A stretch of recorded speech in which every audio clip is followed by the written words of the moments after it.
Hello and what's up, everybody? Happy Tuesday, and thank you for tuning in with us to Ricardo Sturdivant's Reinventing Drawing Group, full of Tuesday feels, live on the Reinventing the Tattoo community. You can join us here every Tuesday to see Ricardo and other community members talk about art, collecting, clients, tech, and more. Today, Ricardo joins us with a special guest, Coach Zac Turner. Coach Zac has been on before and presented a really great presentation on fitness that can be found in our podcast channel, YouTube, and possibly on reinventingthetattoo.com. So we're beaming it out to several different places. So if you are watching on YouTube or Facebook or listening to the podcast, let us know that these streams are working, either by tagging a friend who loves tattoos or writing a comment telling us where you're beaming in from. That is always, always welcome. And of course, positive reviews are welcome. We love to make things beautiful, and will welcome reviews of all sorts, but positive are the best. All of these Reinventing Network shows, art jams, drawing groups, interviews, panels, and webinars can also be watched anytime at reinventing247.com. While you're there, you can hook yourself up with a sample bundle from top-tier brands known for making quality products, Shine cartridges, raw pigments, and D-Lies Pro. On top of today's event, we have several weekly shows and drawing groups that you are welcome to tune into or even hop on the call with us. It's really easy and fun to do. What you can do is set reminders for our upcoming events on our YouTube channel, or join us and remember each show that we're doing and catch us live. Sundays at 1 p.m., we have the Reinventing Drawing Group with Jason Leeser. This is a great show to bring something you're working on, or if you have questions about it, to get straightforward, honest feedback in a judgment-free atmosphere. Every Monday evening at 9 p.m., we have our evening canon class with subscribers that is led by the legendary Guy Aitchison. What is a subscriber? It's actually, if you head on over to courses.reinventingthetattoo.com, you can find out more and register to the canon. Every Monday in the evening, those classes are phenomenal. I know Ricardo can attest to that.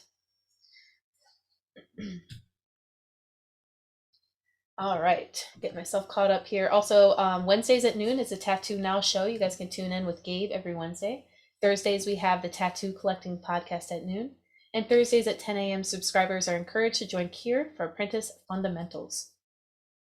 On top of our weekly content, the Reinventing Canon and other pro development courses can be found at courses.reinventingthetattoo.com.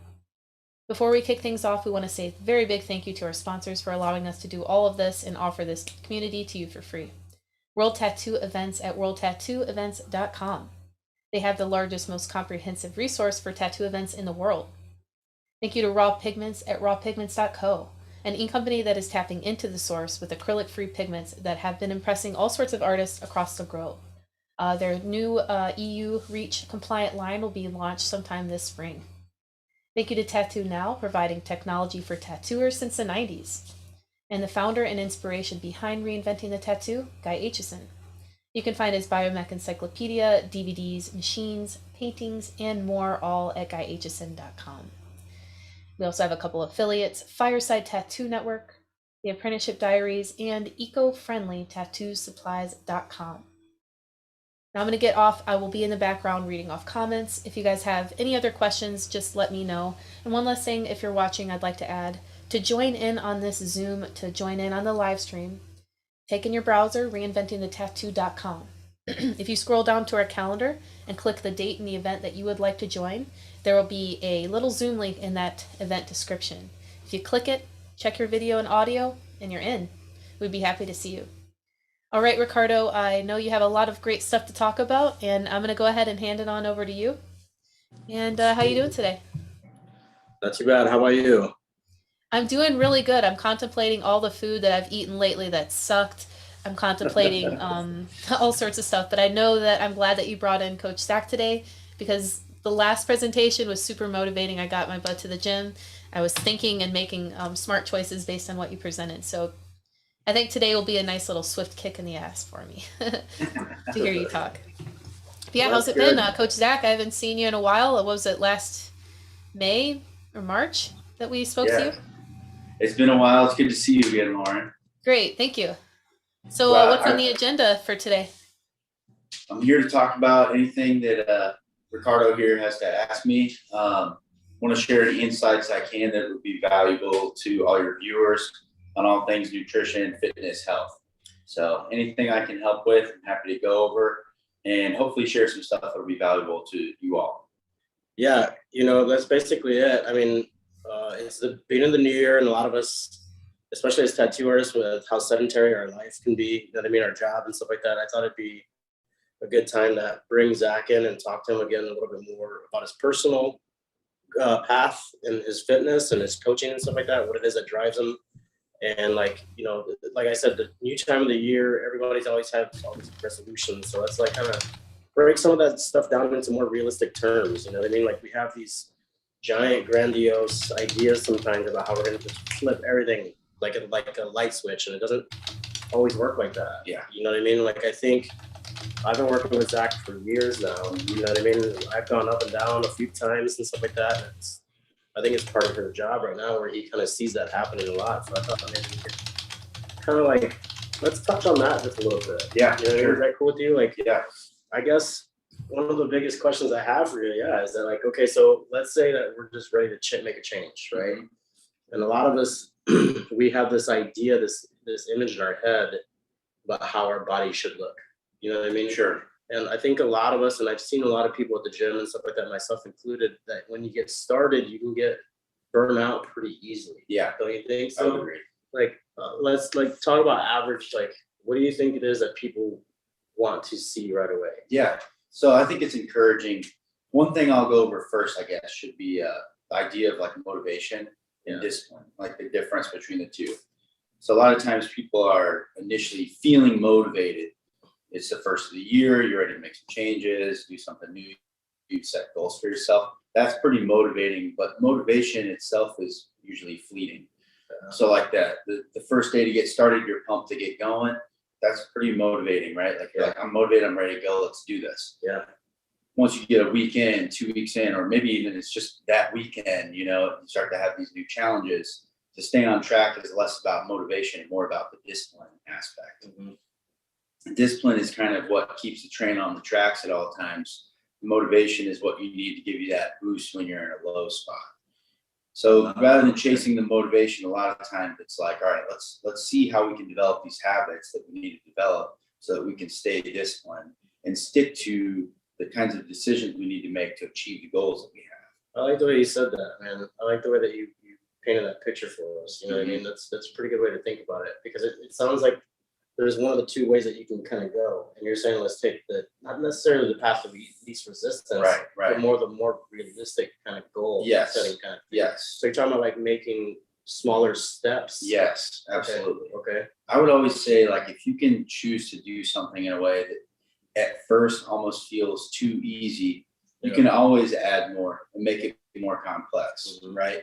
You can always start with, okay, I want to change my diet. I want to lose weight. So I know I need to adjust my diet accordingly. Mm-hmm. Rather than start by trying to do all the things at one time. I'm going to prep my food. I'm going to make my protein. I'm going to do all this stuff. I'm going to exercise. I'm going to meditate. I'm going to get daily sun exposure. I'm going to walk every day. All these things. Pick one of them. Yeah. And chip away at that one little thing.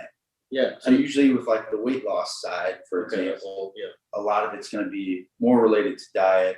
I mean, don't get me wrong, the exercise aspect and activities there too. Mm-hmm. That's the outgoing side of the equation. Mm-hmm. But for most people, almost always the diet is the more important overarching aspect you have to address. Yeah. But rather than I'm going to make my diet perfect, it's hey, let's focus on the things we need to do more of first, I would say, rather than I got to stop eating this. Mm-hmm. Don't worry about that. Try and eat more of the things will support better decision making, more lean proteins, more vegetables, more fruit, more nutrient dense foods.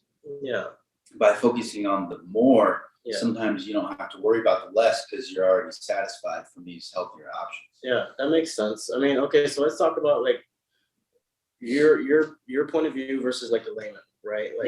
Let's talk about the person that I am, and a lot of the people that are watching the show, they're in the industry of tattooing. Right.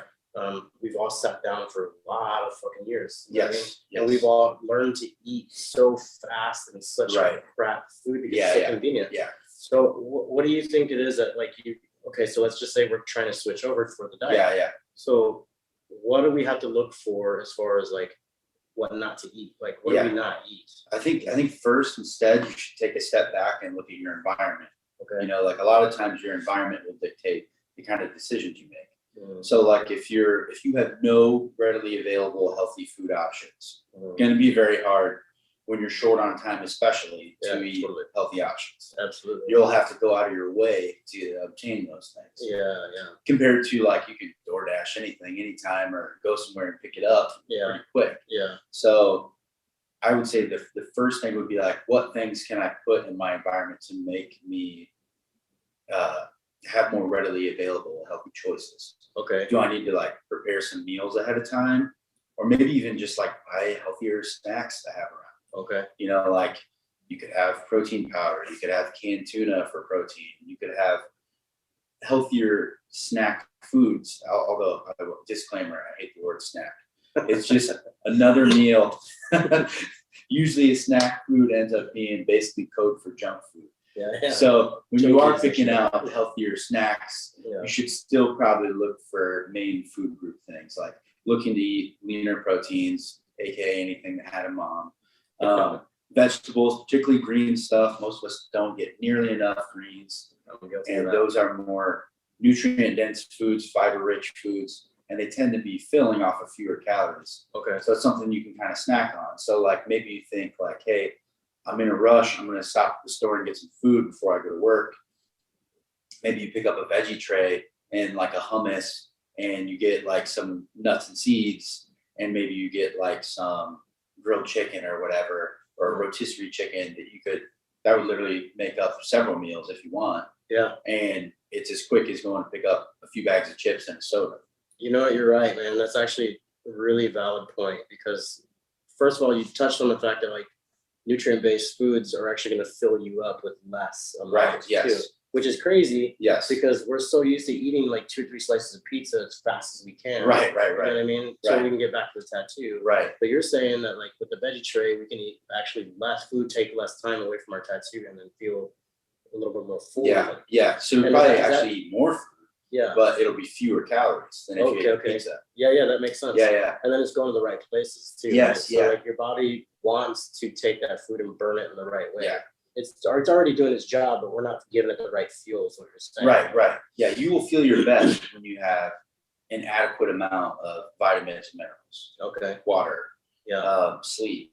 Water's a big one. Stuff like that. Those are big big blocks. You know?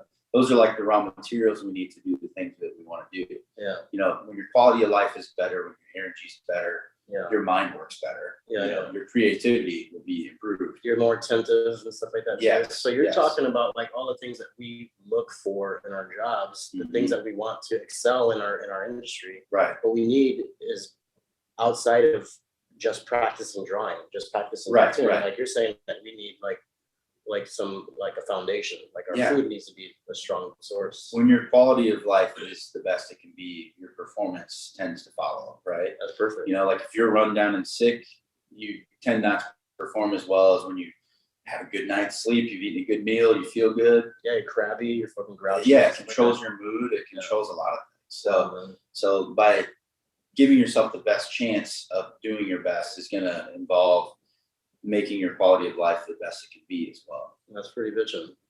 I like that. I know that I've seen a lot of difference and stuff like that whenever I'm on it. And like you and I are working together, and you got the programming working for me, and you got the diet and stuff like that working for me. Yeah. It's like night and day, dude. Yeah. And I do recognize that that first few like week or so, there's like almost a lethargic kind of period. Yeah, a couple weeks of lead time struggling where you feel like it's hard. Yeah, exactly. Yeah, it takes energy, but then after a while, it starts to give energy. That's exactly it. You know, but if you were to not do it after you get used to it for a couple weeks, you have less energy than you do if you did actually do it. Right. Which seems crazy, right? Like you spend an hour and a half or an hour exercising, or even if it's less than that, 20 minutes, you would think you would have less energy because you expended it. Yeah. But the funny thing is, it kind of pays itself out and gives you more energy than you started with. Yeah, it's incredible. So it's like putting an investment into the bank almost. Yes, that's the analogy I use all the time. It's almost exactly like finance. Yeah. You know, managing a budget is basically like your diet. Yeah. And then like the compound interest you earn on your money that you continually save as long as you're consistent. Yeah. That exponential growth you get is basically the same thing as being consistent with your nutrition and your exercise. It pays off more and more the longer you do it consistently. That's awesome to hear you say that, man. Because like, I think that's one of the things that I enjoy about you more than anything else. Like, is that like we work out together and shit like that sometimes, but it's fucking awesome because like the way you can look at it from a different perspective. Yeah. Right. Yeah. Like there's a functional part of it for sure, but like you're trying to figure out ways that how do I explain this to people so it makes sense? Yeah. Right. And like it's that difference of a perspective thing. Yeah. You know what I mean? Because like I think for a lot of us, being so comfortable and used to the idea of feeling a certain way because of the shit food that we've eaten, or the mistreatment that we've given to our bodies. Because, like, man, and as tattoo artists, you know, there's a period of time I think for a lot of us where it's like drinking and eating shitty and sleeping late and stuff like that. You know what I mean? And especially as a tattoo artist, but for a lot of us as young kids. Yeah. But like, that's pretty cool that you can put it that way, because I think that's the hard part is we're so used to this one idea of the way things are. Right. That it becomes concrete. Right. It becomes a solidified perception. Yeah. But like you're saying, like let's try to change it up a little bit. Yes. More. And how do I explain it to you so you can understand? Yeah.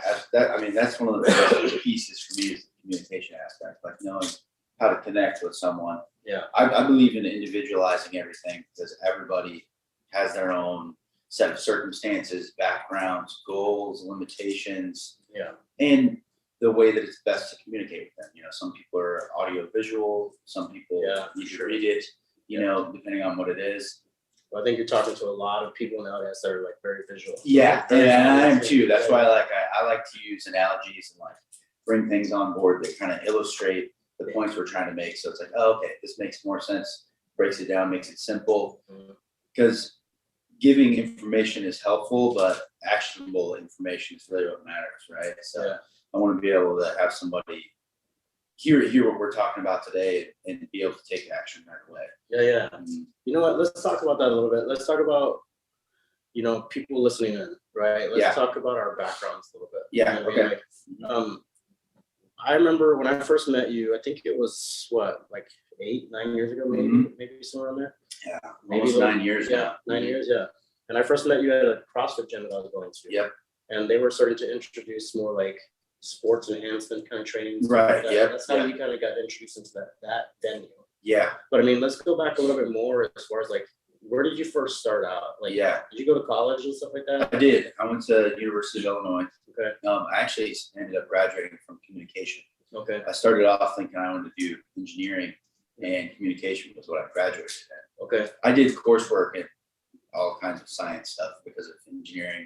And then my exercise physiology work came after that at Illinois State University. Okay. So you've always been interested in like a higher learning kind of thing. Yeah, I'm the education side of stuff I spend still to this day. I mean, I try to spend at least a few hours a week, every week, diving into some kind of nutrition or training related information. Do you find that that's pretty beneficial for you to keep up on like Absolutely. local resources or like, you know, external resources as far as training? Yeah, it expands my knowledge base so that I have a better understanding of all the systems at play when we do these things. A lot of it too, I like diving into the psychology aspect because it's clearly an important piece of the puzzle, you know? Yeah, fuck yeah. You can have all the right information, but if you can't get somebody to, you know, kind of jump on board with it and take action, then you're not going to get very far. Okay. So a lot of it is like people know they want to make a change and do something. Yeah. And it's trying to kind of help find the right way for them to take the first step. Yeah. And start to build some momentum. I like that, man. That's pretty cool. You know, that's another thing that we can all relate to this audience is that like we meet so many different people. Yeah. You know what I mean? From all different walks of life. Yeah. And you're the same way. Yep. Same kind of thing. You have a clientele that like expands from A to Z. Yeah, sure, absolutely. You know what I mean? And like different weight levels, different age levels, everything, dude. Different religious views, all of it. Political, all of it. The psychology part of it is a pretty big deal, isn't it? Because we just talked about that last week, actually. Yeah. Like that's fucking incredible, isn't it? Yes. Like, and so like, I guess what I'm getting at is that we have all these different people that are coming to us, and like you're like this conduit almost. You know what I mean? Like, you're trying to help them out in their life. Yes. And I think, you know, in this industry, that there's a lot of people that would kind of look at training or working out as like some kind of bro mentality. Kind of thing, right. And like that's cool and all, that's fine. Whatever. Yeah. but like, and there's definitely the circumstances with tattoo artists where it's like they're partiers and stuff like that. So, Yeah, you know yeah. what I mean? But like, that doesn't have to be the case. I think Right. it's cool that I want people to know for sure that like you're coming from this area where you're trying to help people's lives. And Yeah. stuff, right. Like Yeah. that's part of your. Well, that's the driving most factor. important part. That's like the basis for it all, right? Yeah, yeah. Like your health overall. If your health is not in a good spot, then your quality of life is not in the best place it could be, right? Bottom line. Yeah. And that goes for whether you care about exercise and like enjoy it, like you want to be a pro bodybuilder, Yeah, yeah. or if you just want to like enjoy being with your kids and your family, or not feel run down after a day at work, or Yeah. whatever it is, Yeah. So that's what that applies to everyone, regardless of like your preferences and lifestyle and stuff like that. Quality of life is quality of life. Absolutely. And then within that, there's all the different avenues that people like to go based on their interests and goals. Yeah. So like trying to match those things up together so they are cohesive, you're not fighting against one with the other. Yeah. Is an important piece of it for sure. So before we get back to your background, Yeah. let's talk a little bit more about that psychology part of it, as far as like an interviewing process for you. Yeah. For us, we have consultations, Yeah. right? Same Where kind of thing for me. a lot of people, I think it's true for sure, because a lot of people come in here and they know they want to get something tattooed on them. Right. They have a general idea, general direction. Yeah. And then a lot of times what they'll do is they'll bring other tattoos that they've seen on Pinterest Right. or Instagram or something like Yes. that. They're like, this is what I want. Right. When in translation, what you're actually doing is sitting down with them and listening to them, and they're conveying the fact that this is the portrayal of an idea. Right. Yes. Right? It's not necessarily that's exactly what it is that they want. Right. And it's up to us as a responsible artist, a responsible tattoo artist, to respect that other person's work, Totally. to respect the other person's tattoo, the time, Mhm. the effort that they've all put into it. How do you go about like sitting down and interviewing a person? Like, Yeah. where do you start and where does it go? It's funny because it's very similar to that, right? Like people come in with their ideas and oftentimes misconceptions about like what needs to be done and what they want based on what they've seen online from some influencer or something like that. So a lot of it is fielding that and then trying to understand exactly what they are saying on a more technical scale, Yeah. basically me deciphering what that means and then explaining to them like, okay, this is what I'm hearing. Is that correct? You're saying you want to look better naked. Yeah. Okay. I think we all as human beings. That's pretty standard. Yeah. It doesn't hurt, right? No, yeah, definitely not. I mean, So- plus we all look at our stuff in a certain way. Yeah, 100%. Yeah. And you feel better about yourself. Like you feel better in general when you're happy with that, right? Yeah, absolutely, dude. And some of that is up here, but some of that is totally like improvements you can make. Like it's going to be helpful. Yeah. So a lot of it is taking what they're saying, understanding what it means, and then getting on the same level. Like, basically leveling out, like, this is what I'm hearing, is that right? And then this is what that looks like for you. It may be a multiple phase project. You're doing a big sleeve, right? It's not going to be in one shot. Like when we did mine, it's multiple bouts. Yeah.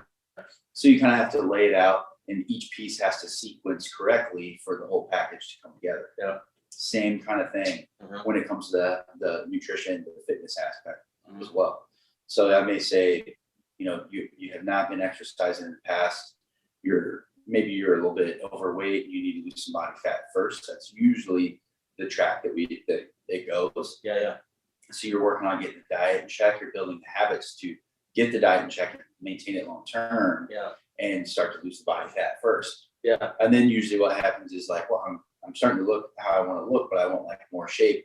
I want to look a little different. I'll change the aesthetic. Yeah. You And start that's- realizing that there's a sculpting kind of There process. is, and that's when it's like, hey, maybe I feel like we need to like gain some muscle now. Before it was like, I don't care about gaining muscle. I just want to get shredded. Yeah. But then you realize that muscle is the key piece to having a certain shape, a certain look. Yeah. So that's when you have to start to alter what you're doing with your training or also with diet to attack that. Okay. So that okay. Now I'm gonna ask you another question before we go back. Yeah. It's interesting to hear you say that, like choosing to define your body shape, right? Yes. That's awesome, because a lot of us think inherently this is just how you are. Right. Like, right. and I think we all get in that mode, you know what I mean? And all my classes and stuff like that, I talk a lot about like this perspective, right? Like you might think we are what we think. Right. I'm realizing now in my older age that the more of what we think is actually what our world becomes. Right. Does that make sense? Yeah. Like a manifestation thing. Yeah, You know what I mean? totally. So it's interesting to hear you say that, because like we can shape our body how we want to. When at some point in time we used to be like the hunter-gatherer, the forager and stuff like that. Like, and our body kind of attuned to that environment. Yes. Well, now we're in this world where everything is convenience. Yeah, 100%. Right. So like it's pretty interesting that we can choose to see how we want to feel and choose to see how we are physically like perceived by ourselves and other people. I actually really like that choosing how you want to feel piece, because literally what foods you choose to eat dictate a lot of how you feel. You know, so what should I eat is a question I get sometimes, and I would totally follow that with like, how do you want to feel? You know, do you want to feel like heavy and full and weighted down? You know, like the super nachos sounds like a good decision. Yeah, exactly. Yeah. But do you want to feel light, energetic, like refreshed? You know, that's when you would say like, I'd probably feel more like that with a salad than I would a burrito.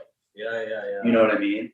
I like that, dude. So anytime I look at pizza and I'm in a rush, I'm gonna be like, well, I'm gonna eat that pizza, but that pizza's telling me I'm gonna feel just like that. Yeah, how am I gonna feel after that? You know, like almost right. Now there are special situations where it's like, did you just hike up a mountain with a pack on for 12 hours? Yeah. Maybe you need the calories so you do feel not so run down. Yeah. Okay. Exactly. But have you been sedentary, seated all day, not moving around much? And the pizza sounds good just from like a craving standpoint. Well, it always sounds good to me. Yeah. But I know that fleeting moment of eating the pizza is not going to feel great afterward compared to if I ate something healthier, more nourishing and nutrient dense and satisfying. Then I'm going to feel pretty good afterward. So like the momentary, that's what you're always balancing, right? It's like the momentary decision making for comfort versus the longer one for like achieving your goal or feeling better.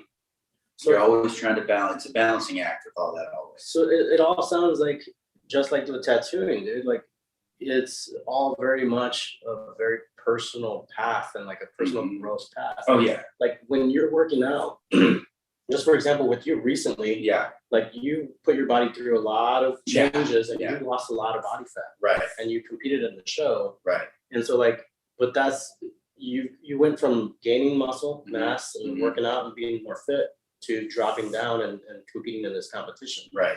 Like, so that's a lot, like for a lot of other people, it's neat to realize that there's not just one way to work out. Oh yeah. There's not just one way to eat. There's so many options. You can, so like, what made you want to do that? Like, what made so really my experience started years ago when I was younger. I had like some family members pass away, like mentally wasn't a good place. I was a chubbier kid. I kind of ate my feelings. So like when I was about like 7 is when my father passed away, and my grandparents a couple years after that.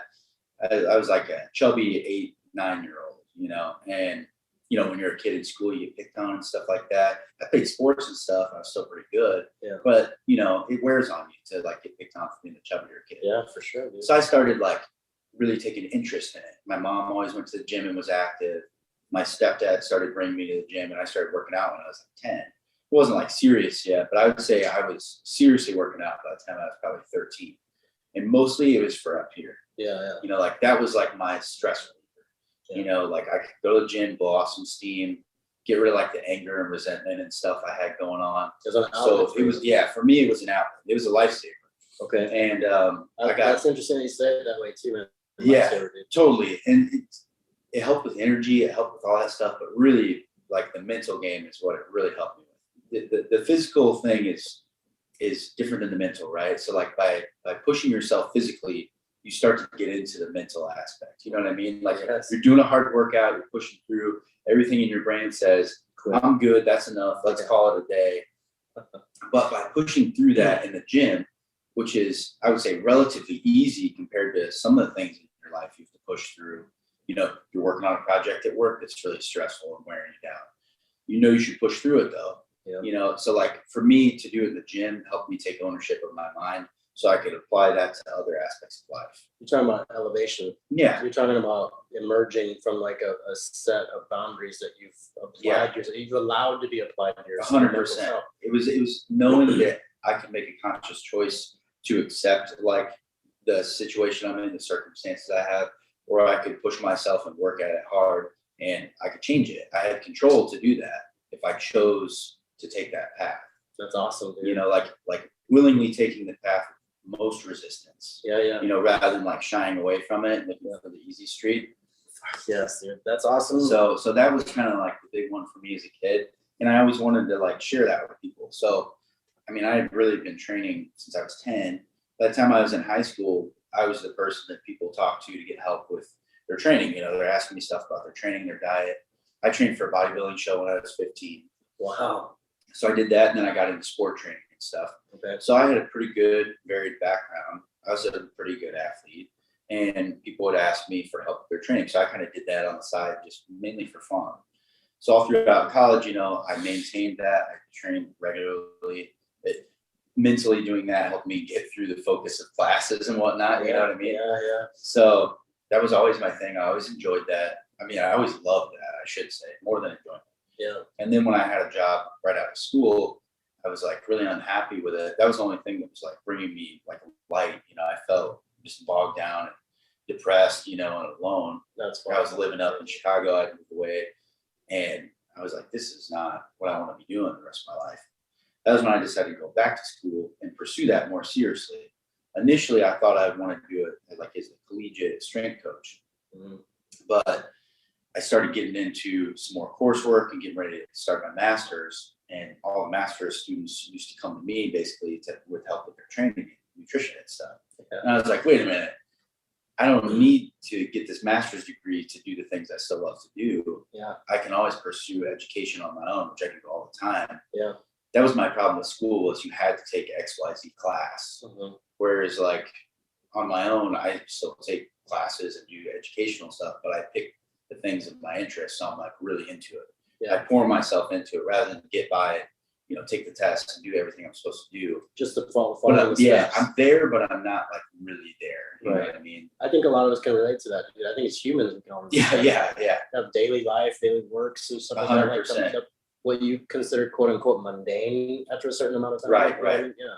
So like there's stuff that, you know, some people are like, how do you listen to that? You know, like I'm listening to a podcast 2 times speed on like nutrient absorption and stuff, and you know, parasympathetic nervous system activity and stuff like that. Which I'll go on about that later, because that's a big one too. Okay. But like stuff like that is like really interesting to me. Yeah. You know, it's captivating. I'm like, oh, this is great. And I like to learn all these things, and it's kind of like a cloud in my head, and then I start to piece it together and find how all the layers work. Yeah. You know, like when I'm meeting with a new client, depending on what level they're at, That's exactly I'm thinking about like, how do I match up where they are with like the hierarchy of layers and focuses I would have them start. Yeah. I don't want to start them on step 3 when they're on step 1. You know, I want to match them up. I want to meet someone where they are, So rather than try and expect them to meet me where I want them to be. yeah, that makes total sense, dude. Because then that's set up for a failure almost. Yeah, I mean, and yeah, like totally. that's your obligation. That's what your happens a general lot. interest. Like with the cookie cutter diet and training programs you see advertised on, you get $4.99 a month for Yeah. a blank program. Like, who's that program for? Yeah. Who's it written for? Right. You know, what skill set is required for that? Right. You know, that kind of thing. Like it sounds like a good idea, a good deal. But like if you don't use it, is it really a good deal? Like if you get hurt doing it, is it a good deal? You know, like does it make sense for you? You know, of all the things that we spend money on, dude, you know what I mean? Food and like a bed. You know what I mean? Yeah, Like if yeah. you buy a comfortable bed, dude, and Yeah. it costs a few grand to buy it, it's worth it. Yeah, for how much you use it, Yeah, right? because you sleep almost half your life, right? Like statistically, that or the hours. Yeah, that yeah, add up. yeah. So and then so why wouldn't you invest in something that's beneficial to you like that? And it's Right. the same thing with like your diet and your training, like talking to the right person, like you're Totally. saying. Yeah, dude, I totally get it. And I love the way you're saying this, man. Like, first of all, thank you for being vulnerable about that. Yeah. Because I talk about that a lot with the classes and stuff, dude. It's like it's important for us to kind of acknowledge that. Yeah. You know what I mean? And like if we're looking for any kind of growth, and like what you've said in that statement was like what I'm hearing you say is that like you've gone from your personal experience of that struggle, Right. and now you're able to acknowledge it Mhm. for yourself, and you're also able to see it in other people when they come and talk to you. too. Yeah. Like that's incredible, dude. You know what I mean? I mean, that's what makes it like so important to me, and why I'm like I enjoy it so much. It just connects with me on a really deep level, you know. Yeah, for sure. So like when people come in, you know, a lot of people think that I'm looking to work with someone like me on this stuff. And the reality is 99% of people I have zero experience, have zero athletic background, have injuries. Maybe they have some kind of diet related issues, um, disordered eating type stuff like that, like I understand that. I've worked with that.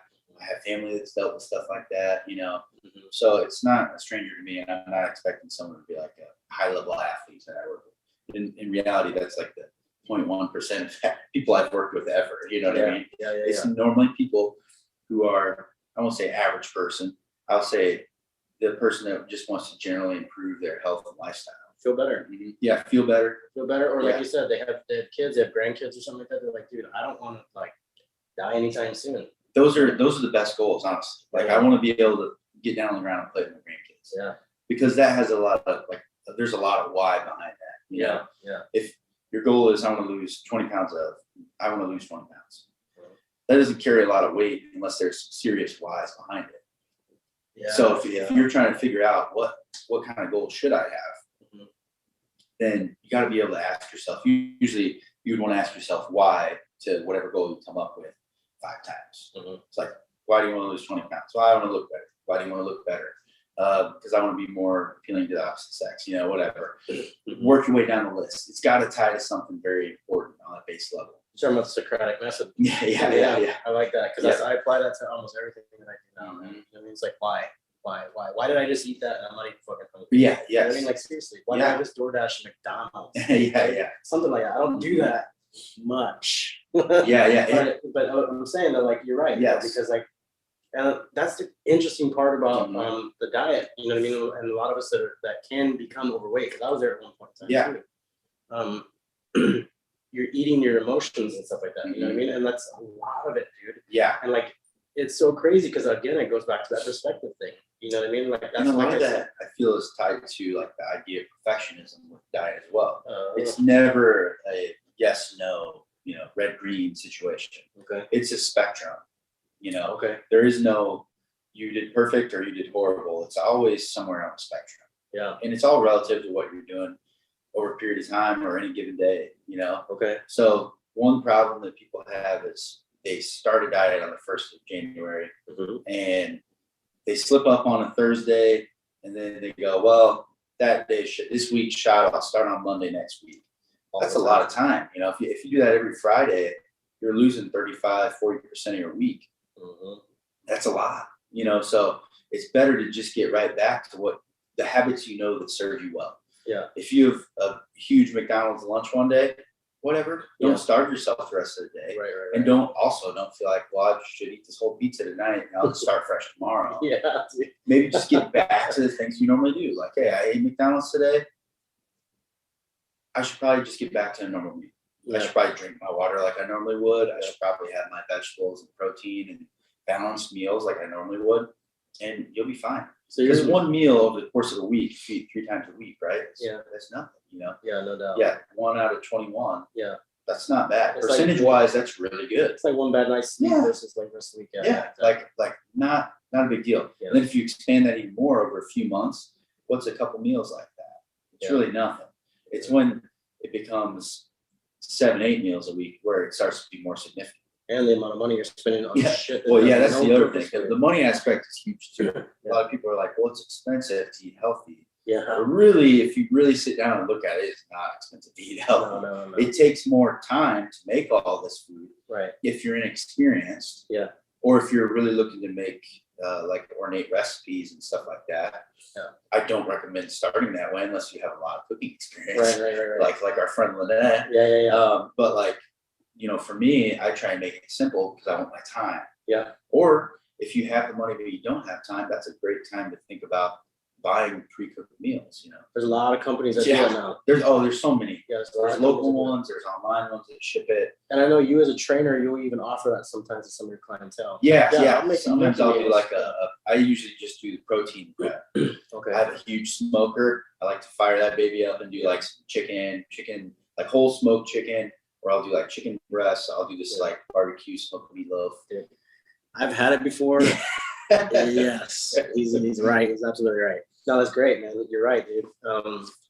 Where was I gonna go with that? That's fucking cool because like, that food thing that we're talking about, like beating yourself up because of it. Like you're saying, like accept the fact we're human beings. You make mistakes, dude, and like it's almost like a self-sabotage thing. Oh, totally. You know what I mean? Rather than just always being willing to give yourself a clean slate. There's nothing that says you can't have a clean slate right now. Right. I ate 6 donuts at breakfast. I just blew it for the day. No, just give yourself a clean slate and get back to what you should normally do. Yeah, totally. If you're trying to quit drinking soda and you have a soda, don't sweat it because you had one. Yeah. Just get back to drinking water and stuff like that. Would you say that there's like would you say that there's like a buffer space for people too that you would allow, like in some people's diets, like just being realistic with them? Yeah. I mean, look, I don't want you to burn out, man. Yes. I don't want you to cash out on me before we even start showing you results. Right. Like this is what I'm gonna say. I'll write this program for you. I'm gonna write this diet for you. This is the days that I allow you to have like cheat meals. Yeah. We would normally say like the rule of 80%. Yeah. Like 80% of the time if you're doing the right thing. This goes for just about anything.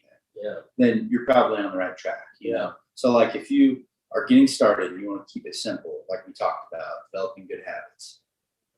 If you pick one simple habit you can work on every day for at least, I would say usually 2 weeks, but at least a week. Mm-hmm. Let's say that's going to be having a fist serving of vegetables every time you eat. There we go. Regardless if you eat twice a day or eat 6 times a day, like I'm going to eat a serving of vegetables every time I eat. Okay.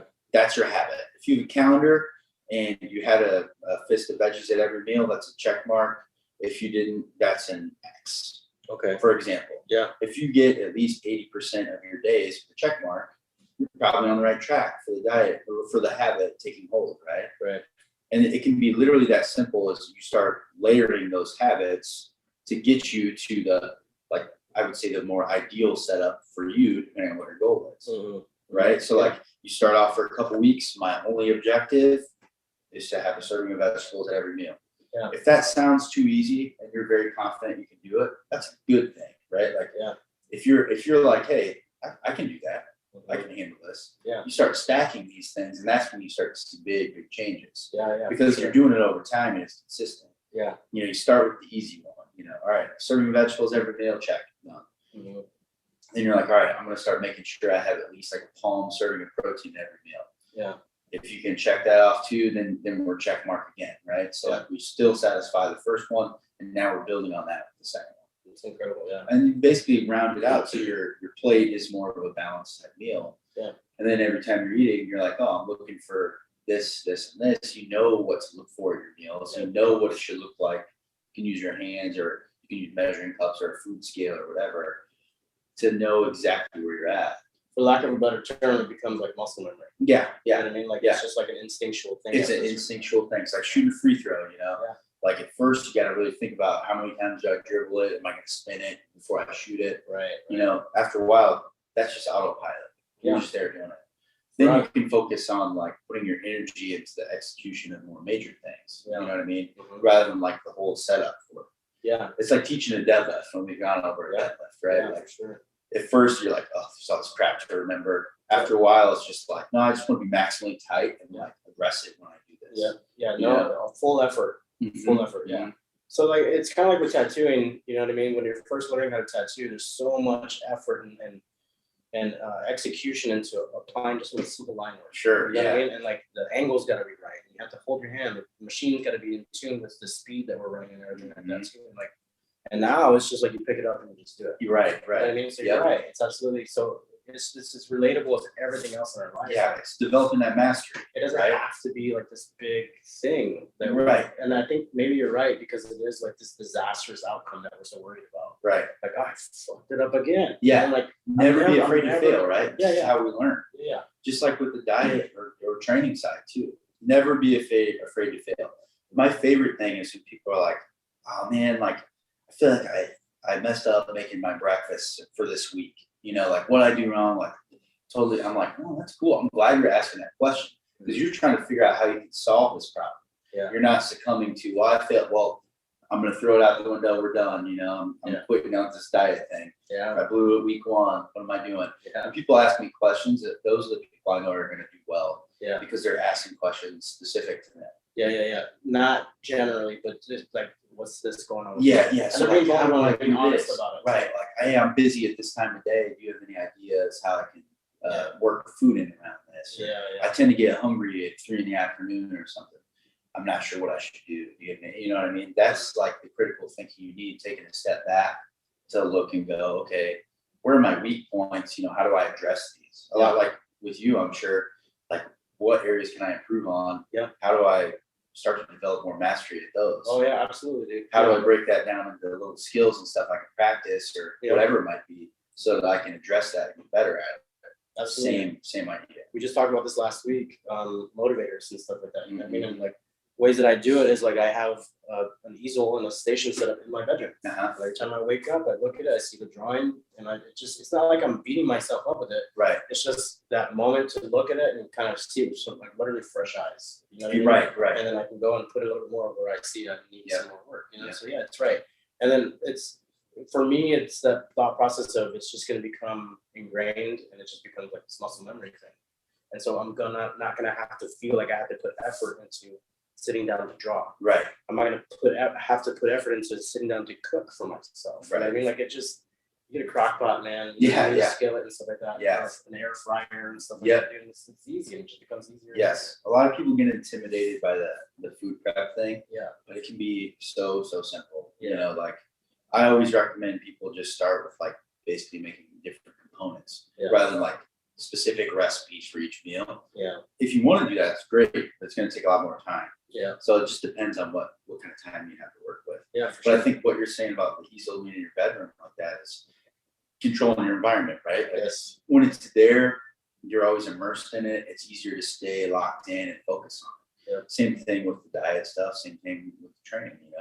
If your gym equipment and if your clothes are laid out in the morning, you got to work out first thing in the morning. If your clothes are laid out, if your shoes are ready to go, if all your stuff is ready to go, it's a hell of a lot easier to get out the door and go to the gym when you need to. Absolutely. Rather than like, I gotta wait, I gotta get this and this. Yeah, I'll just have coffee this morning. Yeah. Or put it away from the couch, or put it away from the edge of the bed. Yeah. Like somewhere you have to get up. Like like your alarm. Yeah, absolutely. I literally do that, Jack. Like literally, like my method in the morning is I have my stuff set up outside of my bathroom, so I take a shower, get out, and it's right there. Put my stuff on. Good to go. Yeah. You know what I mean? Like seriously, dude. And like I have to do that, or because there have been times where I didn't do it, and I sat down on the couch. I'm like, dude, I'm not gonna go. Yep. And then 40 minutes later, I'm like, shit, I should probably go. Yep. And they're like, no, I'm not going now. Yep. Yeah, you're right, dude. Exactly. 100%. That's cool, man. That's cool that we can all like relate to it on the same kind of platform. Yes. You know what I mean? Yeah.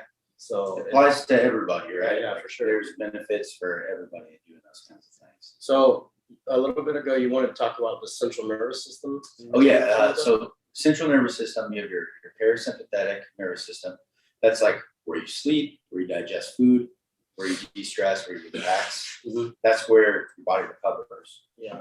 Then your sympathetic nervous system, which people are more familiar with, that's your fight or flight. That's your adrenaline dump. That's your you just got a car accident. Sympathetic nervous system's up. When you're exercising, you're actually sympathetic nervous system up. It's not a bad thing to do. Most people are just more sympathetic nervous system dominant. So a state of high stress all the time. Think of the people that always have their shoulders shrugged. Yeah. Like the upper back stuff's tight. Yeah. Which does not help with your job. Right? No. But like that's just one example. But it can create that right. Shallow, short mouth breathing. Yeah. High stress. Like anxiety driven. Yeah. The sympathetic nervous system is involved in more of those processes. Yeah. So a key piece to recovery, success with training, success with diet, better sleep, is like being more parasympathetic nervous system dominant. So easy ways you can do that are like meditation, mindfulness meditation, where you focus on just like nose breathing in and out. So the more often that you're nose breathing throughout the day, it'll take those short, shallow shoulder breaths away, which is great for keeping your upper back in a better place. A lot of people, if you're working in a weird position all day, it's like you got a prick in your neck, you can't get a little stiff. Yeah. Part of that is if you're mouth breathing into your shoulders, you take about 10,000 breaths a day. So if you're doing 10,000 shrugs a day, obviously your upper back's going to get a little lit up. Yeah. So learning to breathe more through your belly, in and out through your nose, would be one key piece to it. And for some people, that meditation could be an actual seated or lying meditation. You could follow along with one. Yeah. It could be as simple as trying to take your thoughts and only focus on your breathing. So that's like the version that I try and do more, is focusing on the breathing, like the time in and time out. Yeah. Helps me just center my thought on breathing and not on stuff I got going on that day, or like when I got to get my kids, what my schedule is, stuff like that. Yeah. It helps me just kind of like center on that and be more like mindless, more clear of mind, right? Yeah. And doing that can help get your stress levels down, help you recover better, help you digest better. Yeah. Doing that in the morning is usually something I try and do. When I was prepping for a bodybuilding show, I would do it morning, I would do it after my workout, and I'd do it in the evening. Just because in the low state of food, high state of training, that stress level starts scooting up. And that's your enemy, really. Stress is the enemy when it comes to losing body fat successfully. Okay. Stress is a catabolic hormone. Your cortisol is your stress hormone. Yeah. It's used to break things down. Yeah. A lot of people are high in the morning.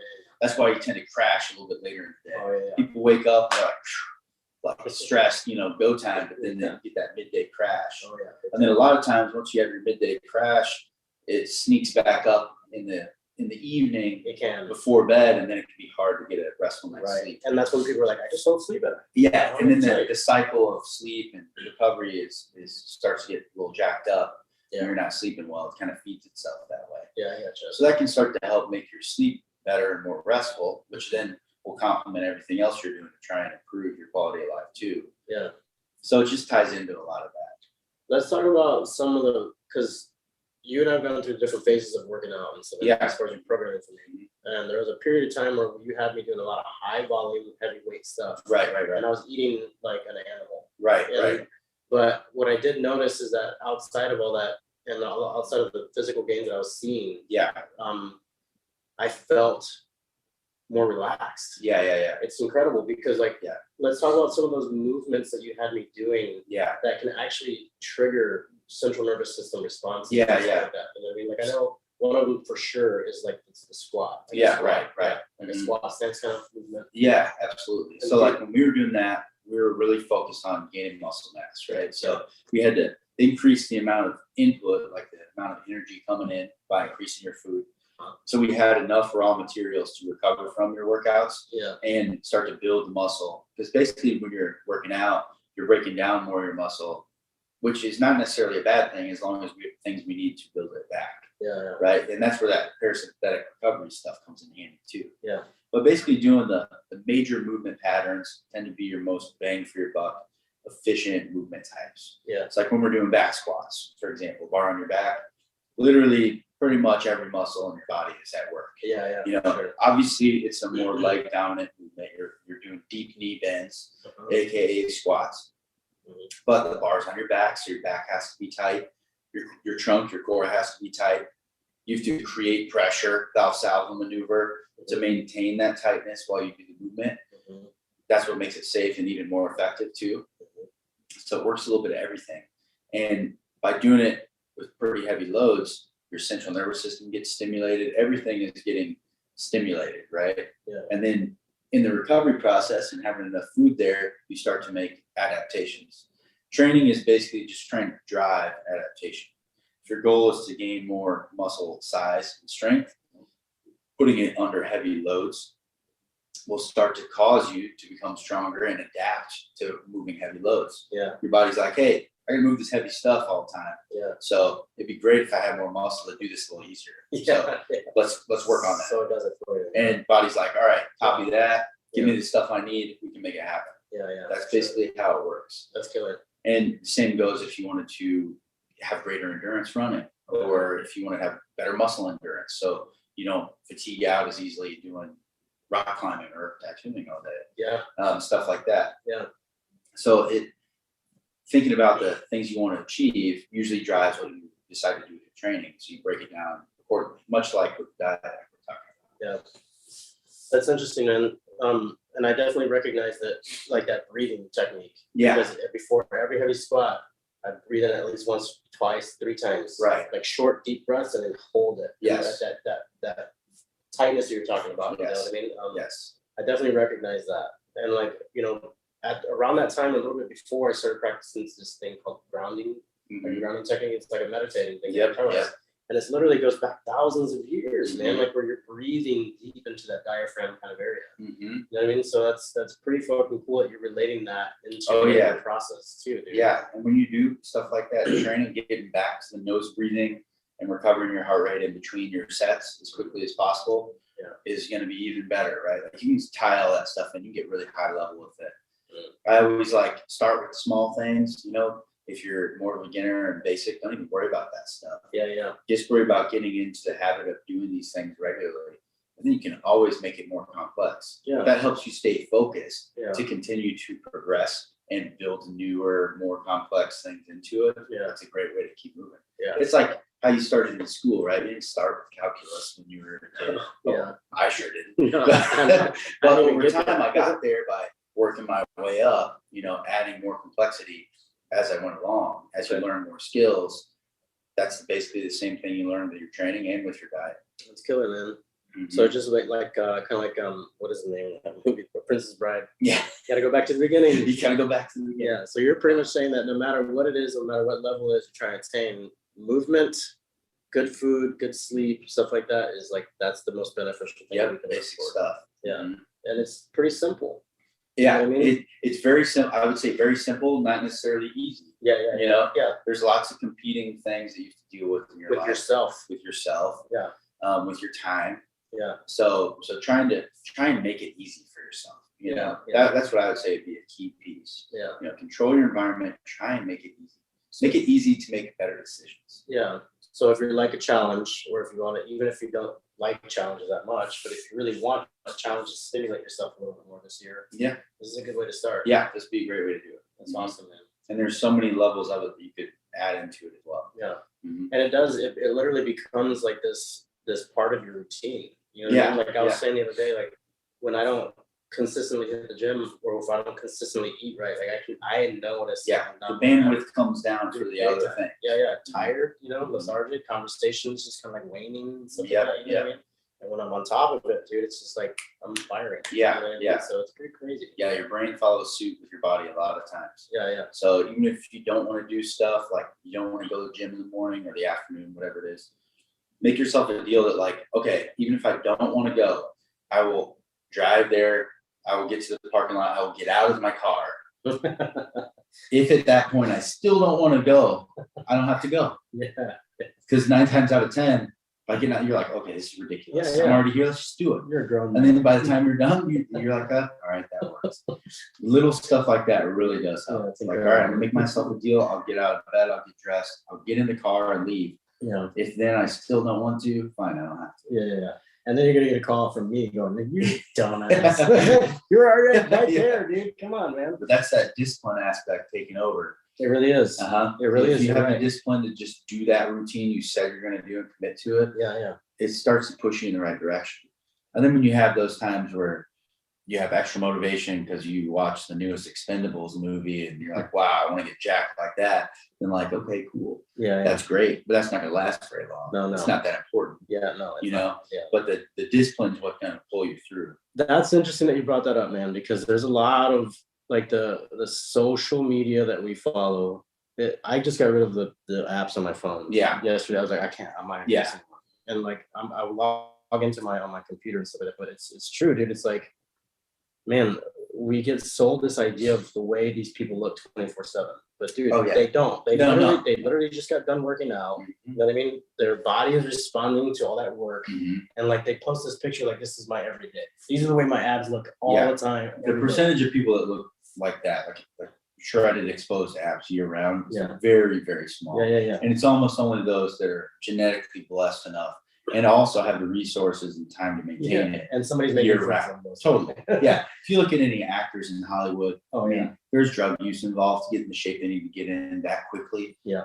Obviously, they don't make anything. I mean, everything appears right before them, you Yeah. know? So, like, they're And they not get in the paid kitchen millions of making their dollars. food. Right. They Yeah. have a chef that makes all their meals and brings it to them. Yeah. And it's laid out by their nutritionist. Yeah. And their nutritionist works with their trainer so that they have everything dialed in. Yeah. So, I mean, like, comparing yourself to that, unless you're doing the same thing, not really appropriate. No, You know, so like a lot of times it's knowing yourself and trying to improve on yourself in any aspect you can, regardless of what everything around you is going on. So that's just background noise. You and we were talking about our friend JJ earlier today. You and JJ and Chad actually were the first people that actually looked me in the face and go, dude, slow fuck down. Yeah. You know what I mean? Because you're not an athlete, you're a tattoo artist and you're trying to get in better shape. Right. Like, so I guess like that, like it goes back to that idea of don't try to overexert yourself right away. Right, right. And if you're gonna be doing this and you're not sure of it, try to talk to somebody like you, Right. or you even Right. about like what it is that you need to do first in order to start. Yeah, I would say working with someone like me is more about like making the most efficient use of your time. Yeah. Because you can get started, like you can work on your own diet stuff. You can start to exercise, whatever kind you want is better than nothing always. Yeah. You know, but then if you have someone that knows how to guide you through it, it basically just makes your time more effective. You know, it's like a multiplier. Yeah. You know, if I got 5 hours a week to spend on this thing, if I have someone who helps me know exactly what to do, so I don't waste time doing stuff I shouldn't, it's basically like making that 5 hours more like 15. Yeah. You know, rather than I got my 5 hours and that's all it is. You know what I mean? Yeah, yeah. Not that that's not a lot of time. That's a good amount of time. Yeah. I'm just saying, for example, it just makes you a little more efficient with the time you do have. Right. If you know exactly what to do, what to eat, how much, and or what to do in the gym, how many sets to do, what movements, all kinds of stuff. There's a time and place for working hard, but there's a time and place most likely all the time to work smarter and not harder. Yeah. Work smart and work hard. You know? Exactly. Challenge yourself, Right. but do it in a way that makes sense. Now we're overexerting your body. There's lots of people out there now that are like David Goggins. I like David Goggins. The guy's a freaking animal. Yeah. You know, very motivating, you know, but to think that you should do the stuff that he does would be a major mistake. I mean, I've been training for 20 years now plus. Yeah. I would never do that stuff because it would just break me. And Yeah. if it didn't break me immediately, eventually it's going to break me. Yeah. There are some people that can do that kind of stuff. Absolutely. I'm not saying that I'm like some awesome badass when it comes to that, but knowing what makes sense for me is really important. Doing the things that he does, like that guy lives a life that he runs endurance mega races, 200-mile races. Yikes. Yeah, no, I've heard about it now. Yeah, that would just break me. It makes no sense. And then if I'm injured and unable to do stuff, I'm going to lose more ground than I gain by doing extreme stuff. Right. So it's like start slow and steady, just like with your diet, and just gradually build your way up. Yeah. Pick one little thing. If you're not doing anything right now, I would just start with walking. Yeah. You just walk around the block. I would say if you could start and or end your day with 10 to 20 minutes of walking, that's awesome. Yep. If you can walk 10 minutes a day, it goes a really long way for your mental state. Yeah, we were in Massachusetts with the Paradise BYOB this year, and it's beautiful. I don't know if you've ever been there before. I have not been to The Massachusetts. terrain is awesome. Well, you know what I mean? I've been to Boston, but not like rural area. Yeah, we were definitely in a rural area. Yeah. You know what I mean? And it's gorgeous out there, and like it's much different than Illinois. Yeah, for sure. yeah. And lots of mountains, lots of range, Yeah, stuff like that. And Gabe actually lives up in that area, and Uh-huh. talks about walking every morning. Yeah. You know what I mean? And and it's awesome because he acknowledges that fact. Like we talked about it. Like we've texted each other a couple of times while I'm at the gym in the morning. He's like, what are you doing? This is crazy. Yeah. And but then he's saying like, I at least walk, you know what I mean? That's awesome. Yeah, that's great. And that can be a meditative thing in itself, like we talked about too. Being out in nature. If you spend 10 minutes walking, you don't have any distractions. You don't have your headphones, your phone. If you're breathing through your nose and all that, like it can totally be part of your meditative type practice. Absolutely. Yeah, like your daily function. Yeah, you can check a lot of boxes with that stuff. Oh yeah. If you don't get a significant number of steps throughout the day, walking's a key piece to just get normal activity in. Yep. You know what? I've done different types of working out. I've done the CrossFit stuff for a few years and stuff like that. And I think that was like what it reminded me of when we were saying my goal at the time was to lose a lot of body fat. Right. And I did. I got down like 150 pounds. Right. Insane. And then I started getting gas. I started getting like tired of that. Yeah. And then my body didn't want to do that anymore. Yeah. So I started working out, started putting on more muscle mass. So I've done a lot of different things, you know what I mean? And like what I recognize though is that like that meditative time. Like I talk to people about that sometimes, and that's like a Zen moment for me, dude. That's where the mental growth happens, Yeah, right? seriously, Yeah. it really does, dude. It really does. Because like I know that it's taken me a lot to get out of bed, get there, Right. do this, and then be doing it, and then like be by myself and like Yeah. and force myself to do every single rep. Every single rep. And then there's like a lot of the wins weight. that take Yeah. place. And then also be humbled by the moment where I'm like, okay, last week this weight felt so light, and today I can barely even lift this thing. Right. And like, and there's so much like give and take there, dude, where it's like you have to be. And I was talking to Jason about this one day, and I was like, it's when I look at those weights, it's not like I'm looking at it like I'm gonna fucking dominate that shit. It's right, like, right. that shit's humbling to me. Yeah, You know what I mean? Because like it's that same one that I just lifted last week is not moving at Yeah, all. you have those days for sure. Yeah, and it's just like acknowledgement of it. Mhm. Like you're saying, the same thing with the diet, the same thing with us Right. working out and stuff like that. So that's fucking great, dude. Yeah, Yeah, killer. I think that's about it. good. Yeah. Yeah, I feel like we covered a lot there. A lot, Hopefully dude. that helps. Yeah. Yeah. I hope you guys get some Yeah. good shit out of that. Lauren, I don't know if you're around or not. You're there. I don't know if anybody's in the background. Looks like we got a couple people in here. Lauren is in here somewhere, but yeah, man. I mean, Well, Ricardo, we did have a question from Atomic in the chat. oh, what's up? Everybody is lots of different conversations happening, but he's curious if you have any, and this was from earlier in the show. Let me backtrack. Any advice or recommendations on quitting smoking as a tattoo artist? And I know that's a loaded question because scheduling and people's pain tolerance and all sorts of stuff happens where it's kind of easy to take a quick smoke break. So for Atomic, Coach Zach, do you have any advice? Have you dealt with that before? Yeah, I've dealt with that before. I would say that's where the environment piece is really helpful. Is like, let's say you normally smoke in your car, for example. That's one that's pretty common. Is starting to find something you can do differently in your car to start to break that habit. Because if you have the same routines, like the same habits that you play out in the same places, disrupting like the normal routine for that can be a huge help in changing the habit itself. So like if you normally would step outside and have a smoke break around lunchtime, for example, maybe instead of doing that, you go for a walk, like we were just talking about, or maybe you do rely on some of the like help in terms of the lozenges or gum to help you with like your nicotine cravings. So you're not having your withdrawal, but you're not doing the act of smoking, and then gradually stepping your way down in dosage of nicotine. So you can basically work your way off of smoking altogether, hopefully. Yeah. But any improvement is improvement too, right? If you normally smoke a pack a day, getting down to a half a pack is significant. So take all the wins you can. If you're moving in the right direction, it's a win. I got some friends that are trying to quit smoking too, and they've actually said they started putting some of the money that they would normally buy a pack of cigarettes with into a jar. You know what I mean? And they're realizing how much money they're actually saving. Yeah. You know what I mean? And like significant. And like the fact of it is that one friend actually told me, he goes, I realized that's how much money I'm investing into me feeling like shit. And at some point in time, possibly not being able to breathe correctly. Right. You know what I mean? So like, I don't know about you guys, but death isn't necessarily something that like hangs over my head all the time, but it's definitely a factor as far as what can I fucking do today that's gonna benefit my life. You know what I mean? So that's another thing to look at it. I mean, it makes it seem kind of grim, and I hate to be like that, but I mean, I got some friends that do that for sure. And yeah. Sure. And I also wonder, like, in relation to, quitting smoking or something similar like that, how does the effect of exercise on the brain kind of counteract those urges, or what's the relationship there? Yeah, that's that same kind of endorphin release. When you start working out, you start to realize like how good you feel after you get used to it. And it gives you that like mental energy and endorphin release you get from stuff like drinking or smoking, stuff like that. So it has a similar type of like effect, I would say, just in a totally different way, right? More health supported way, of course. Yeah. I think for me, like it stimulates me for sure. You know what I mean? Working out, eating better. It definitely gives me a sense of like a feeling of accomplishment.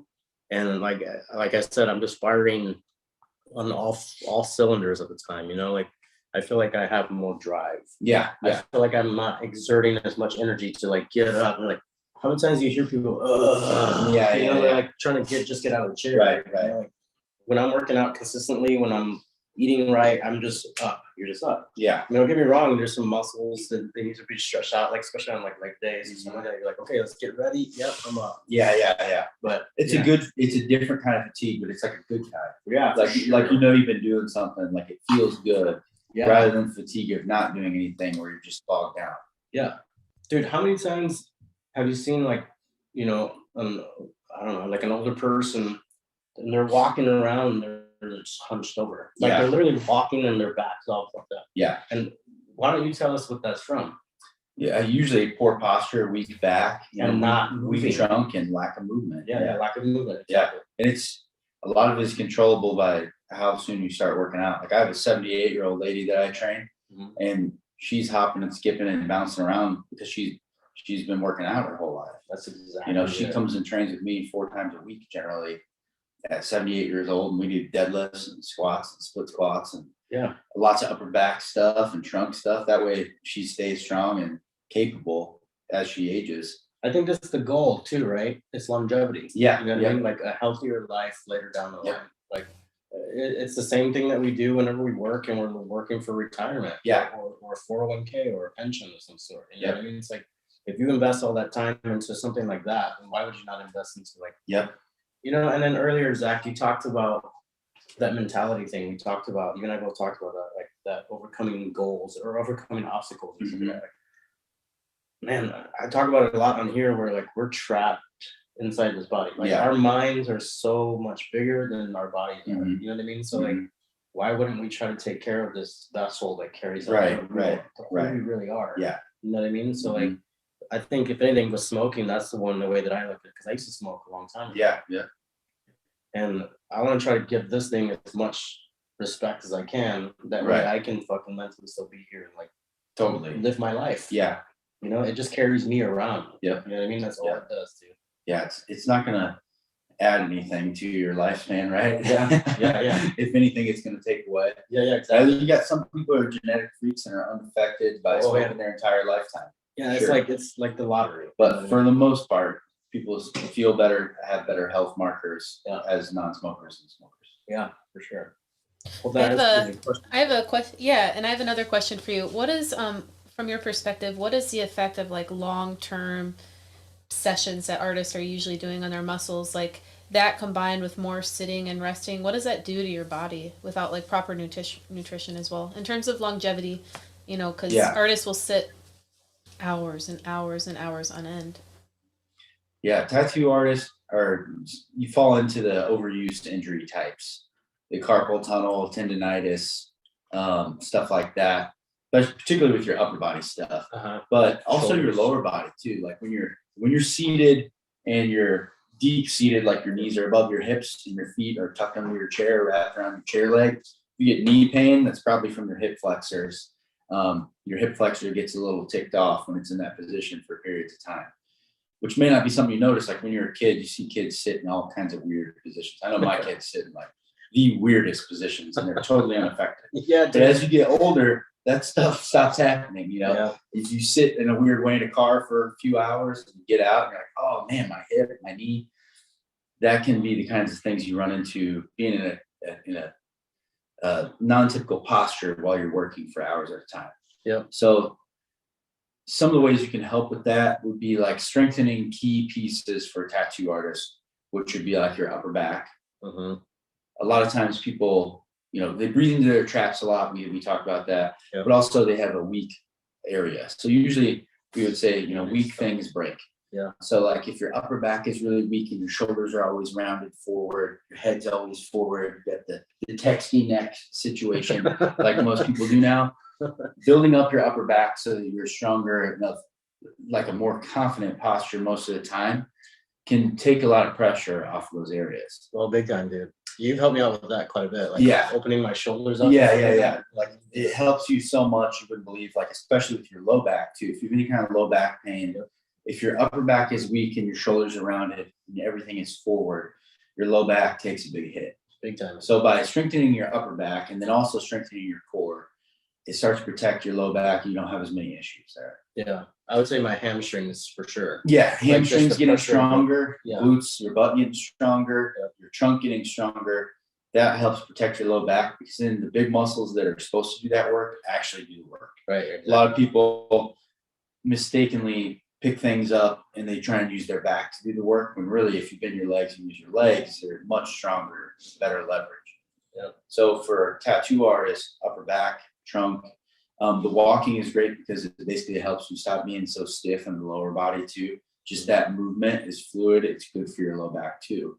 And then learning to do some soft tissue work like foam rolling or using yoga tune-up balls. Those are great on like your forearm flexors and extensors. So top and bottom of your forearms. You can even get into your hands with the ball and roll your hands. That would be a huge help, just because you grip stuff so much. Yep. So that would be a few things that I would incorporate. Yeah, I think that's great. That's great advice, man, because those things help me out a lot. Yeah, yeah. And like the Graston and stuff. Yeah. Like Graston is just another type of soft tissue therapy. Yeah. It's a scraping thing. Yeah. Well, also works great for that. I've been to a couple chiropractors that they've done it to me. Yep. But they use like, modified stainless steel plates. Yeah. I just use like the blunt end of the handle end of like a butter knife. Yeah, if you And, like, go literally just online to RockFit, ROKFIT, There you go. they have a cheaper Graston caliper. Normally it's a machine metal piece.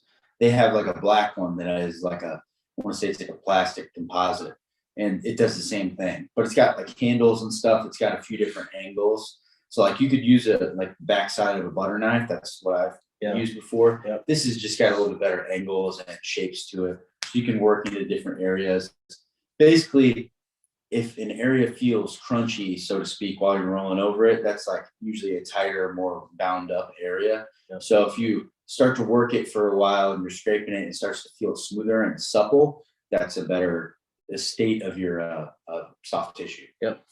Yeah, I'd definitely say the insides of the tricep area, like this area, like right here, for sure. Your lower forearm, like right on the underside of it, outside of the elbow, on the top part of the elbow. Yeah, top like through here, by your elbow and forearm. And then definitely the palm of the hand for sure. Yeah. That's helped me out tremendously. Yeah, those are classic hot spots for people who do a lot of grippy stuff. Yep. Like, and it's also referred to sometimes as tennis elbow. Yeah, tennis elbow is a typical issue with that too. Yeah. And I would also say like the crunchy part of it for sure. Like when you feel that crunchy. Yeah, you're like, oh, that's weird. Yeah, and then also like when you start feeling that crunchy area, you can almost feel cool. Come into your hand. Yeah. It's like literally blood starting to flow. Yeah, you start to get more blood flow. It's crazy, dude. And it's like it's less constriction on your nerves. Yeah. Better blood flow, and it feels a little bit, I would say, freer. Yeah. Movement wise, it doesn't feel so bound up and tight. Absolutely. Makes sense. Another question, I guess these are all coming from me because the chat's going, but if you guys have more specific questions, let us know. What about like just for a daily new habit for artists? So like, what would you recommend, for example, every couple hours stand up and do, X, Y, and Z? Do you have any like things that we could implement into our everyday lives? I would say if you could do one meditation component a day, like 5 minutes, even maybe 10 minutes, once a day, whether it's morning, midday, or night, would be great. And or adding some walking. I would say if you could walk a couple times a day for at least 5-10 minutes, that would be a great addition if you're not already doing that. As simple as that, those two things can go a really long way. Mm-hmm. Yeah, just something out of your ordinary stance, something out of your ordinary like sitting posture. Yeah, getting moving is we're built to move. So moving gets a lot of different joints moving and rotating throughout the body. It changes your blood flow. It changes your endorphin release, your mind state, your heart rate, your ventilation rate. It has a lot of effects that take place just by 5 or 10 minutes of walking. Yeah. That sounds really cool. I know that I've heard recently and started focusing more on my biochemistry, and that kind of it all comes together that way. But I've really enjoyed your show today, guys. I'm not sure how much longer you have available, but the chat everybody's saying thank you, great content. Atomic responded, I can't wait to be able to say that, so I'm sure he appreciates your advice on the quitting smoking as well. Awesome. Yeah. Well, it was a pleasure. Thanks for having me on today. Absolutely. To wrap up here, is there anything else that you'd like to touch on before we close out today, or Any closing words? and also how to find you and Yeah, all that let's good Yeah, stuff. yeah. So I would say best way to find me is probably like on Instagram or Facebook. My Instagram is Coach ZT, all one word. I also have a website, coachzt.com. You can always contact me there. Usually I do online training coaching for remote. I also do nutrition coaching. I've done it on a one-on-one basis, like Zoom meetings and stuff. I work with people from all around the world at this point. So if you're looking for help, specific advice, a laid out, detailed program, that's something I do provide. But I would say if there's one thing you could do, just keep trying to stack your habits and build one little piece at a time when it comes to this stuff, and just stay consistent. You know, try and just do a little bit more every day than you did the day previously, and it'll take you a really long way. Yeah. Don't jump all in the deep Right. end. Yeah. Don't feel like you got to go balls out from the start. Yeah, walk into the pool. Yep. Walk the easier way into it. Yeah. Start with something you think sounds a little too easy, because you can always add on. Yeah, and for us as tattoo artists, just realize that it's not, you don't pick up the tattoo machine and tattoo right away. Right. You know what I mean? You just don't do it. You have to have the fundamentals first. You know what I mean? You gotta learn those fundamentals. You have to be accepting of when you slip up. Yeah, don't be afraid to fail. Yeah, and don't be afraid to acknowledge it. Like I talk about that a lot on this show, dude, like all the time. Yeah. And it's one of the things that I've started turning to that word. That I've realized that the word fail has the wrong definition. Totally. You know what I mean? Because it doesn't mean like Just an opportunity to learn and get better. Exactly. That's all it is. Mm-hmm. It's like that. That's your moment where everybody's like, I wish I had my opportunity. It's right there, dude. It's right there. You Yeah. just did it. Like, just accept it. You know what I mean? So yeah. That's awesome, Zach. I love it, man. Yeah, if you guys get a chance, definitely check him out. I'm gonna start putting a link of his up on my Instagram page and stuff like that too. So if you guys want, you can just click on it. And definitely give him a shout out, man. Give him a holler, and he's helped me out quite a bit through a lot of different scenarios too. So Been my pleasure. yeah, fuck yeah, man. So yeah, I think that's it. I think if you guys, like what we were saying earlier, you know, like don't be afraid of it. Try it out. It's something new. You know what I mean? It's a new year. Why don't you give it a go? There's nothing, you're not going to lose anything. You're right. You're not going to lose anything. Yeah. By trying it, you're not going to lose anything. You're just going to gain more out of your life. You know what I mean? So why not? You know, that's it. Awesome, you guys. Thank you so much. And we will hopefully see you again soon. Thanks for joining, guys. See you Take later. care.